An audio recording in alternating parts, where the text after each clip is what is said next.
তো আগের ব্লগে তোমরা দেখেই নিয়েছো যে আমরা সুবর্ণাদির বিয়েতে এসেছি। একদম পুরো পার্লার টিমই ছিল রেড। আমরা তো এক জায়গায় ডান্স করছি, আমাদেরকে সবাই দেখছেন। আমরা প্রচুর পরিমাণে ডান্স করেছি, পুরো ঘুরে ঘুরে ডান্স করে করে একদম বাড়ি পর্যন্ত এসেছিল। জল কেটে আসার পর আমরা রেডি হয়ে যাই রাতের জন্য।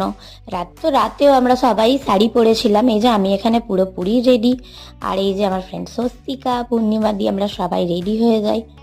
আর আমরা রেডি হয়ে বাইরে কিছুটা ফটো ক্লিক করতে যাই। এর ওখানে রুমকিদি কিন্তু সুবর্ণার দিকে সাজাচ্ছিল।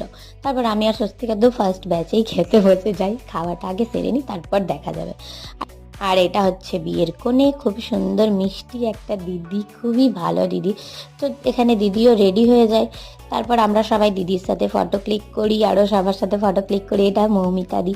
সবার সাথে ফটো ক্লিক করার পর দিদিকে আমরা বাই বাই করে দিই।